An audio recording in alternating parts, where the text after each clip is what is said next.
বন্ধু বান্ধৱীসকল, আজি আমি আৰম্ভ কৰিম অসমৰ বিভিন্ন কম্পিটিটিভ এক্সামত আহিব পৰা সম্ভাৱ্যমূলক কিছু প্ৰশ্ন আৰু উত্তৰ।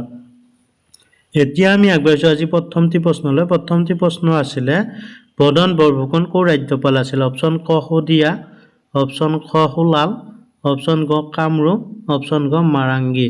ইয়াৰে শুদ্ধ উত্তৰটো হৈছে কামৰূপ। বদন বৰফুকন কামৰূপৰ ৰাজ্যপাল আছিল। এতিয়া আমি আগবাঢ়িছোঁ আজি আন এটি প্ৰশ্নলৈ।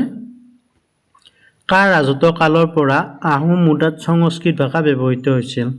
ইয়াতে অপশ্যন চাৰিটা দিছিলে। অপশ্যন কত আছে চুডাংফা, অপশ্যন খত আছে প্ৰতাপসিংহ, অপশ্যন গত আছে শিৱসিংহ, অপশ্যন গত আছে ৰুদ্ৰসিংহ। ইয়াৰে শুদ্ধ উত্তৰটি হৈছে অপশ্যন খ, শুদ্ধ উত্তৰ ৰুদ্ৰসিংহ। এতিয়া আমি আগবাঢ়িছোঁ আজি আন এটি প্ৰশ্নলৈ।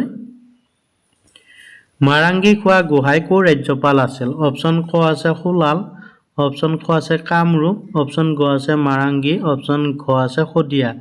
ইয়াৰে শুদ্ধ উত্তৰটো হৈছে অপশ্যন গ, শুদ্ধ উত্তৰ মাৰাংগী। মাৰাংগী খোৱা গোহাঁই মাৰাংগীৰ ৰাজ্যপাল আছিল। এতিয়া আমি আগবাঢ়িছোঁ আজি আন এটি প্ৰশ্নলৈ। প্ৰথম আহোম বৰবুঢ়া কোন আছিল? অপশ্যন ক লাচিত, অপশ্যন খ মোমাই তামুলী, অপশ্যন গ আছে বদন চন্দ্ৰ, অপশ্যন গ আছে লাংগী পানীজ। ইয়াৰে শুদ্ধ উত্তৰটো হৈছে মোমাই তামুলী। মোমাই তামুলী আহোম বৰবুঢ়া আছিল, প্ৰথম আহোম বৰবুঢ়া আছিল। এতিয়া আমি আগবাঢ়িছোঁ আজি আন এটি প্ৰশ্নলৈ। শংকৰদেৱৰ এজন শিষ্য আছিল। অপশ্যন ক মাধৱ কন্দলী, অপশ্যন খ আছে মহেন্দ্ৰ নাৰায়ণ, অপশ্যন ক আছে নৰনাৰায়ণ, অপশ্যন ক আছে চন্দ্ৰখান। ইয়াৰে শুদ্ধ উত্তৰটো হৈছে অপশ্যন গ, শুদ্ধ উত্তৰ নৰনাৰায়ণ। নৰনাৰায়ণ শংকৰদেৱৰ এজন শিষ্য আছিল। এতিয়া আমি আগবাঢ়িছোঁ আজি আন এটি প্ৰশ্নলৈ। দৰং ৰাজবংশাৱলী কাৰ দ্বাৰা লিখিত? অপশ্যন ক আছে পণ্ডিত বিদ্যাবিনোদ, অপশ্যন খ কবি সৰস্বতী, অপশ্যন গ আছে দুৰ্গাবৰ কায়স্থ, অপশ্যন গ আছে বলদেৱ সূৰ্যকাৰী দৈৱৰাজ। ইয়াৰে শুদ্ধ উত্তৰটি হৈছে বলদেৱ সূৰ্যকাৰী দৈৱৰাজ। দৰং ৰাজবংশাৱলী বলদেৱ সূৰ্যকাৰী বৈদ্যৰাজৰ দ্বাৰা লিখিত। এতিয়া আমি আগবাঢ়িছোঁ আজি আন এটি প্ৰশ্নলৈ। ৰজা বিশ্বসিংহৰ পিতৃৰ নাম কি আছিল? অপশ্যন ক আছে ধৰ্মনাৰায়ণ, অপশ্যন খ আছে মল্লদেৱ, অপশ্যন গ আছে হাৰিয়া মণ্ডল, অপশ্যন খ আছে নীলম্বৰ।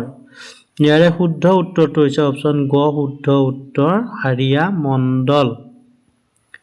ৰজা বিশ্বসিংহৰ পিতৃৰ নাম আছিল হাৰিয়া মণ্ডল। এতিয়া আমি আগবাঢ়িছোঁ আজি আন এটি প্ৰশ্নলৈ।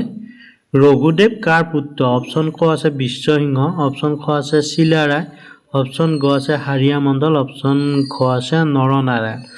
ৰঘুদেৱ আছিল নৰনাৰায়ণৰ পুত্ৰ। এতিয়া আমি আগবাঢ়িছোঁ আজি আন এটি প্ৰশ্নলৈ। শংকৰদেৱৰ আইতাকৰ নাম কি আছিল? অপশ্যন ক আছে হীৰা, অপশ্যন খ আছে সাধনী, অপশ্যন গ আছে খেৰসূতী, অপশ্যন গ আছে জিৰা। ইয়াৰে শুদ্ধ উত্তৰটি হৈছে অপশ্যন গ, খেৰসূতী। শংকৰদেৱৰ আইতাকৰ নাম আছিল খেৰসূতী। এতিয়া আমি আগবাঢ়িছোঁ আজি আন এটি প্ৰশ্নলৈ। কোনজন মোগল সেনাপতিয়ে আহোম ৰাজ্য আৰু গড়গাঁও দখল কৰিছিল? অপশ্যন ক আছে মিৰ্জুমলা, অপশ্যন খ আছে মিৰ্জা নাথন, অপশ্যন গ আছে ৰাজা ৰামসিংহ, অপশ্যন গ আছে আবু বাকাৰ। ইয়াৰে শুদ্ধ উত্তৰটো হৈছে অপশ্যন ক মিৰ্জুমলা। মিৰ্জুমলা মোগল সেনাপতি আহোম ৰাজ্য আৰু গড়গাঁও দখল কৰিছিল। এতিয়া আমি আগবাঢ়িছোঁ আজি আন এটি প্ৰশ্নলৈ। 1563 চনত কোচ ৰজা নৰনাৰায়ণ আৰু আহোম ৰজাৰ মাজৰ মাজুলী চুক্তি নিষ্পত্তি হয়। আহোম ৰজা কোনজন আছিল? অপশ্যন ক আছে ৰুদ্ৰসিংহ, অপশ্যন খ আছে গদাপাণি, অপশ্যন গ আছে প্ৰতাপসিংহ, অপশ্যন ঘ আছে চুকাম্ফা। ইয়াৰে শুদ্ধ উত্তৰটো হৈছে অপশ্যন ঘ, শুদ্ধ উত্তৰ চুকাম্ফা। এতিয়া আমি আগবাঢ়িছোঁ আজি আন এটি প্ৰশ্নলৈ। কোন পাল ৰজাই ব্ৰহ্মপুত্ৰৰ পাৰত ৰাজধানী হিচাপে দুৰ্জয়া নিৰ্মাণ কৰিছিল?